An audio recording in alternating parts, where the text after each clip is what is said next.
Newsfirst Newsline with Faraz Shaukatali. And a jolly good morning to you. This is Newsline, live as always from the Newsfirst studios in Dot Street in Colombo.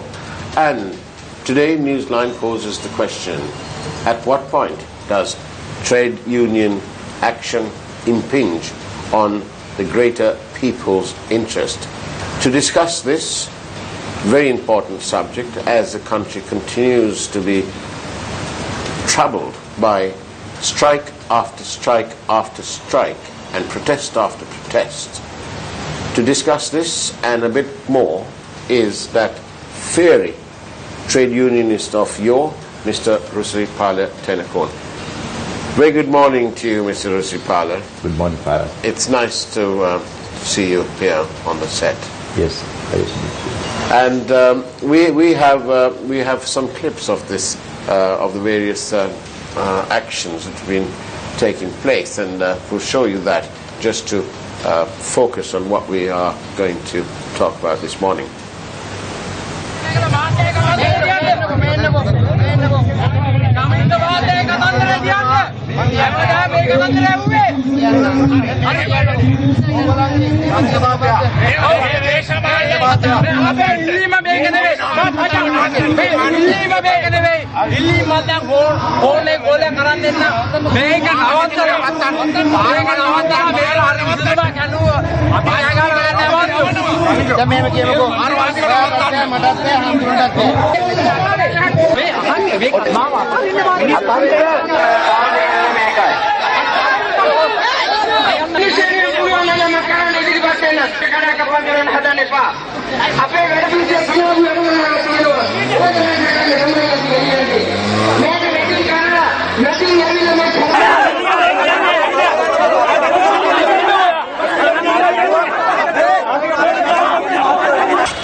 There you are. That was that clip from that protest about the lack of housing, the lack of compensation, the lack of progress for the people. We're told that over 7,000 people are in need of either compensation or relocation or actually just a straightforward repair.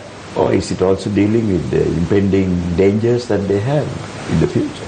Well, yes, they are concerned about all that. And, you know, the thought crossed my mind. The Gotthard Tunnel in the Swiss Alps, that's 57 kilometers long. And when they came from the two sides together, they found, when they met, they found that it was only 6 centimeters out from the perpendicular and just 1, I believe, centimeter out on the horizontal. Now then, that's Swiss precision for you. But other than that, before they started on the project, there was a national referendum in which the people of Switzerland were told to vote on this thing. They were told what the project was, but they were told about the cost. And knowing the Swiss, they're always very conscious of the cost and so on. And in this whole process, the entire process was decided upon and the people were consulted. In this case, you know, it must have been a tender or a proposal, a grand proposal, no doubt.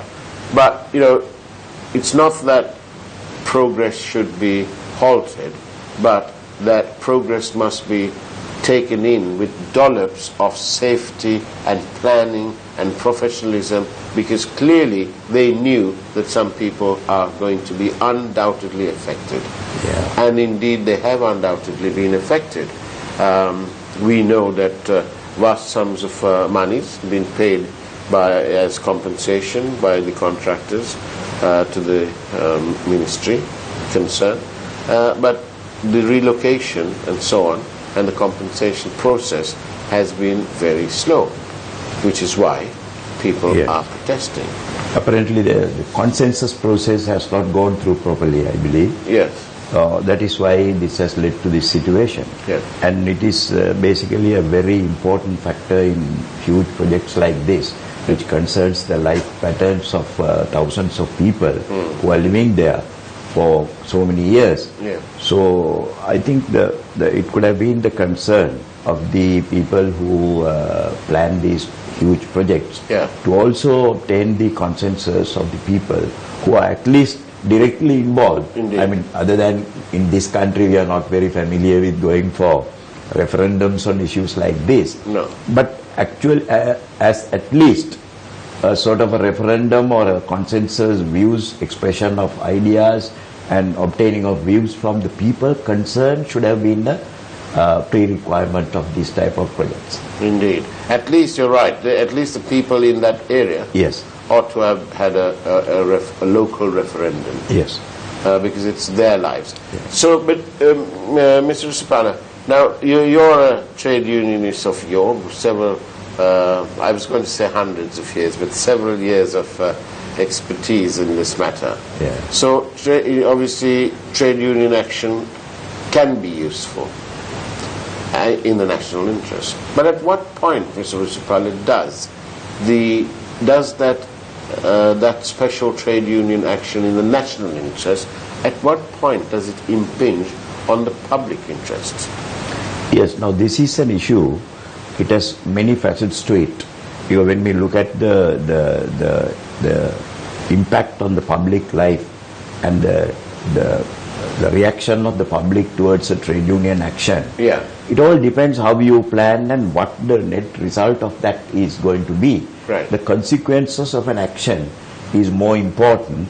I mean, from the public purview, how it affects their life, how it affects their daily life, than even the issue. Yeah. Now here in this, I think you are referring to the situation that is growing up in the country. It's all over the place. All over. It's the doctors in this GMOA business. Then there's the protest about that we just showed you the clip of in Bandarole. And then there was there was another one just gone on. Electricity board. The electricity board. There you go. And now they want more wages, and I suppose they can see that the electricity board has now got better revenue and is more profitable now that they're using cheaper electricity. All right, and so I suppose they want to share in the spoils. Yeah, in many instances, if you go deep into the issues, you will find that the prerequisite of a demonstration has not been gone through or has not been utilized. And what is that prerequisite? You have to have a continued dialogue, exchange of views, and creation of an opinion, and exchange of ideas on the issue that you are going to raise. Right. So before you go on strike. Yeah, I mean, now what happens apparently is that people, we suddenly see them on the streets and we haven't heard anything about what they have been doing all the time about the issue. Right. So, and the people are hardly aware of the issue. Right. Now, I am very, I feel very bad. It gives me a lot of pain in my heart to talk against the trade union action. Yeah. Because the right to demonstrate, a right to protest, is a right that is enshrined in the constitution of the country. Indeed. Even otherwise, it is a right that should be maintained and upheld by everybody. But it doesn't mean that it should be treated as something of the last resort. I don't think that should be treated as the first action that any trade union or any organization should resort to in the event of a failure of a dialogue or even without a dialogue. So first of all, you must have a dialogue. Exactly. Not only a dialogue, a proper informative background should be created. The public should be aware as to what the protest is going to be about or what the claim is. The people concerned also, now say take for example, if it is in a department, the entire lot of employees should know what they are clamoring for. Now I saw the Ceylon Electricity Board meeting, and strangely, when the office bearers of the union wanted the members to endorse the proposal or some resolution that was to be adopted, I saw a huge protest from among the members. Right. They themselves rose up and then they said, well, we are not in agreement with this, we are not in agreement with what you have done. I mean, things of that nature. That is very bad. You see, when it comes to the public, when it comes to the point of a demonstration, which of course causes a lot of concern, not only concern, a lot of worries to the public. Yes. So they should bear in mind that the national interest is not something that what they have in their mind for their purpose. National interest is a issue going very much beyond. But, you know, trade union action is different from trade union action motivated by politicians. They ought to be locked up, actually. No, you see, it again depends on how you and for what you are demonstrating or for what you are protesting and for what you are standing against. Now take for example, I take my mind back to the year 1992 when the World Bank and the International Audit Committee appointed by the World Bank announced that the two state banks were insolvent. Bankrupt virtually. And when this statement was made by no one other than the Prime Minister then, the Finance Minister and the Prime Minister, same person, in the House of the Parliament, on the floor, you see, there was a big furor on that. You know, we never took to streets. The Bank Employees Union at that time was a very strong union. At any given time, we could have taken 20,000 employees in all banks to the streets. And so at what point what did you all do? If you didn't create that, but what did you do? I think it's very strange to recall for us. Yeah. We never came to streets on that matter. What we in fact did was, we created a public opinion right across the country, in all sectors of the society, that what the government has been advised to do is something bad. And they were advised to do what? They were advised to privatize the banks. Right. And then sell shares in the market. Oh. So we analyzed the consequences. Of course, there were pros and cons. Yeah. You know, but then we were careful enough to analyze it and show the public the adverse effects to the society at large. Yes. On a step like that. Yeah. And you know what happened? That was a time when there was no freedom of expression like what we have today. No demonstrations of the nature that we are experiencing today. But you know, the pressure that we built up through a public opinion, oriented well by analyzing the pros and cons of the issue in a very professional way, we were able to convince the government of the day. It was no one other than President Premadasa. You know, it was a difficult customer to deal with. Not easy. Right. But at least he had his work ethic, didn't he? Of course, you know, he made people like Paskaralingam to come forward and then have discussions. You know, on the one side we had people like Paskaralingam, Baku Mahadeva and World Bank representatives. On the other side of the table, that was the trade union. But that style of governance is excellent, wasn't it? Because you had all the people concerned with whatever aspect of the project, all there sat together and sorting it out. Of course, that depends on one thing for us. You have to create as responsible trade unionists. You have to create that background. If, for example, if we also came to the streets, probably the end result would have been something different. I try to recall it that way. Right. Because, but we handled it very diplomatically. The public at large understood that we were protesting or trying to demonstrate or trying to propagate an idea in the national interest, truly in the national interest. And now, what is happening today, I think everybody, the trouble, the difficulties that the public is led to suffer is, you know, to that extent. I mean, they go to the extent of even denouncing whatever the cause is, what they are doing is bad. And that is the worst point.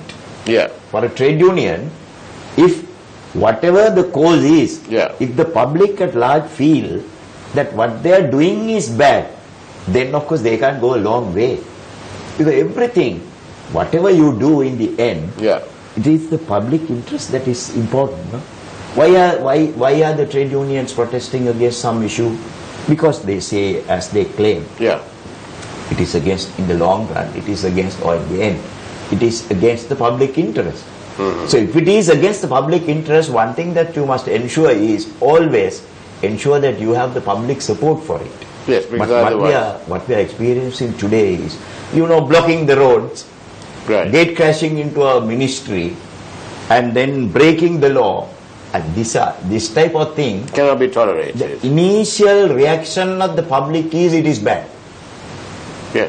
I mean, the cause behind it can be a very important thing. Yeah. In some of these issues, there are things to be...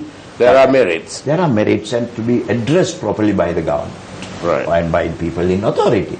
And also there are some bad handlings by the ministers concerned, or those who are in authority. Yeah. That apart, when you resort to something, you must make sure that you have the public support in the end. So, in short, you need to have the public interest right there in front of you. Exactly. And, Your question was based on that. That is why I said, prime importance is what the public feel in the end. And from whom are you trying to deliver something? I mean, that story that we were discussing yesterday, when we had this discussion, about the people who are traveling several hours to get to their nearest hospital, only to find that the doctors were not doing their job. But of course, some people try to be cleverer, and they set up shop across the road so that they can provide the same service at a fee. But that's really is not on, is it? Yes. You had some sort of story like that, didn't you? Yeah, of course. I know of a person who had to travel miles, and come for the usual, what do you call that? Clinic. A clinic day. Yeah. And it has to be taken by some other people. Yeah. They're a fairly elderly person. Yeah. But then he was so disappointed and bad, he had to go to the nearest hospital, private hospital, to get attended to some of the developments that he had. So it is really bad. What happens is, looking at the issue from many facets, Yeah. it looks bad in a number of ways. One is the professionalism involved in the medical profession. Yeah. You see, that requires Yeah. a highest degree of human approach than any other profession in the world. Yeah. You see, but when doctors and the physicians go out on trade union action without any pre-notice, take that issue first. Yeah. Okay, they have a right to go on strike. Yeah. They have a right to demonstrate like anyone else. Of course, they are a government organization. They are serving the government. It is not like a private company or an incorporated body under the government. They are the government. What they do, in fact, has a direct impact on the government. How come there were none of these strikes about the bond issue? Well, the whole country would have been taken to streets on that, because they held the country to ransom. Those rogues who played out the central bank, who took that money and who are enriched in a very big way, according to what is coming out today. You know what they are doing. And now they swan around town, and all sorts of Asian capitals around Sri Lanka and just in the region, and they swan around as though they are the bee's knees, and as though they have conducted some sort of fabulous entrepreneurial achievement to amass such great wealth. Yeah. It actually makes me want to be ill. And in Brazil, you get several such entrepreneurs in Brazil also, no? Indeed. No. Yes. They sell sugar and they also sell drugs. Yes. That's So right. if they call themselves, they are very big entrepreneurs who should be Here they get licenses for the production of alcohol. And then they're supplying ethanol. But during this doctors' strike, there were some doctors, of course, who defied the GMOA and did go to work. And so we must recognize that instead of generalizing, we also must recognize that there are some people who actually stood by what they firmly believed in and turned up and wanted to treat their patients. This is where I come back to my original version of my point that I was trying to make. First of all, there should be consensus among the members of an association or a union about what they are going to do. A perfect agreement. The very fact that they ended up in fisticuffs in their annual general meeting, which was held virtually publicly, I mean, shows that there have been views contrary to what the views that were expressed by the leaders. That is not a fair thing to demonstrate. Because what does it implicate? It shows that a set of leaders are trying to override or the views of the membership. Is it the situation here? I don't claim so. But when it appears, it is bad like that, So what they must do is, there should be perfect consensus among themselves on what they are standing and what they are standing for and whose cause are they supporting. Now, this is not a cause for the doctors by themselves, no? Correct. Now, on 3 or 4 occasions, if you recall the events for us, they came out in support of the university students being taken to police. Or, baton charged by the police. I mean, the issue is something different. And who is suffering? The patients. The people who require medical assistance in the country are made the scapegoats of this, no? It is not condoned as a good act in keeping with the profession. One of our viewers is seems to have a long memory. It says here, Mr. Rusiripala led the famous 72 CBEU strike very successfully, and still we and the present staff should be grateful to him and other leaders for what they enjoy now. What is the CBEU strike? I'm thankful to that recollection of those events. That was a strike for us that shows a very important historical event in this country where in a government, when most of the cabinet ministers want to resolve a small issue with the bank employees, which was very recent. If I tell you what we were fighting for, 2 increments of 6 rupees each annually. 6 rupees each. But due to the intransigence, the high-headedness of the approach displayed by the minister in charge of the subject at that time, and was against the views of the majority of the cabinet members of the government, that strike had to be continued. And we enjoyed it really, because in the end we taught that minister a lesson. And we came back without a cent, but I will tell you, everything that we fought for was restored by late Mr. Felix Dias Bandaranayake in a matter of 3 or 4 months once that minister left the cabinet. And that minister's name was? Dr. N.M. Pereira. That great economist. That is very, we feel very bad about that situation. Why he ever resorted to something like that? Even in this instance, from what is happening today, I would earnestly request the authorities to see whether there is any intransigence that leads to actions of this nature by the trade unions.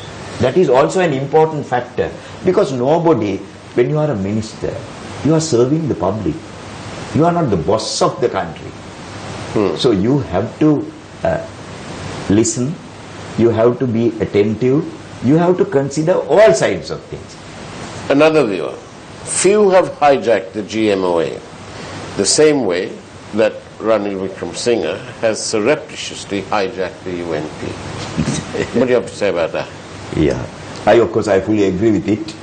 Because we don't see any democracy in the UNP, because the way that they are functioning and what is expressed by the people who were in the UNP, who leave the UNP, say. Perhaps it's time for the new Foreign Minister, Ravi Karunanayake, to declare, now that he is in charge, to declare how many members who have served on the United National Party's EXCO, the Executive Committee, have ended up with diplomatic positions around the world. I think he appears to be doing a sort of a cleanup. He says so. I mean, he claims that he wanted to do it in the finance ministry also, but it ended up differently. He ended up with Arjuna Mahan. Yes. I mean, in disaster, I should say. Yeah. And I hope that the same disaster wouldn't take place in the foreign ministry as well. Right. Well, you know, thank you for these viewers who are sending in these questions. It's a very important subject. It's very topical, isn't it? All these strikes and so on. But how? There has to be. Well, certainly there is a perception that this action that's being carried out is being instigated by politicians with a political agenda. Naturally, I don't think you can blame anybody for such a conception because you know how sporadically this takes place and how often. Yeah. And how many times have we experienced these hardships suffered, or I mean seen the hardships suffered by the patients and those who require medical assistance. Mm-hmm. I mean, so anybody coming, ending up with that perception cannot be blamed for it, because you know, it must be in the first place on a planned basis, Indeed. on an announced basis, to cause the least hardship to the patients.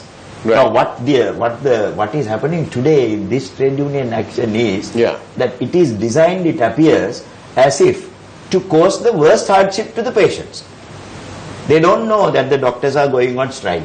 They come to the normal clinic as usual, and they are turned back. It's very unfair, I should say. It's unfair and it's heart-rending, isn't it? I don't know, under the normal trade union functionings, you know, there is a legitimate requirement that you give notice of a strike action. And I'm sure the stations like yours, I mean, you will take upon yourself the duty of announcing the public, well, there is going to be a doctor strike on this day and don't come. I mean, that will be a consolation to those people who have to come to hospital. But like you say, that would involve a bit of dialogue previous to this. Exactly. And so to discuss the needs and the merits of, and as you say, strike action should be the last resort. Yeah, and there was a time for us when there were sporadic strikes and also politically motivated strikes. The governments of the day even resorted to declare trade union action under essential services orders, under emergency regulations. You know, there was a time. No, but now we have the full freedom. I think we must exercise that control by ourselves as trade unionists, not to over-limit that freedom. Mr. Risripada Tennakoon, it's been wonderful having you here.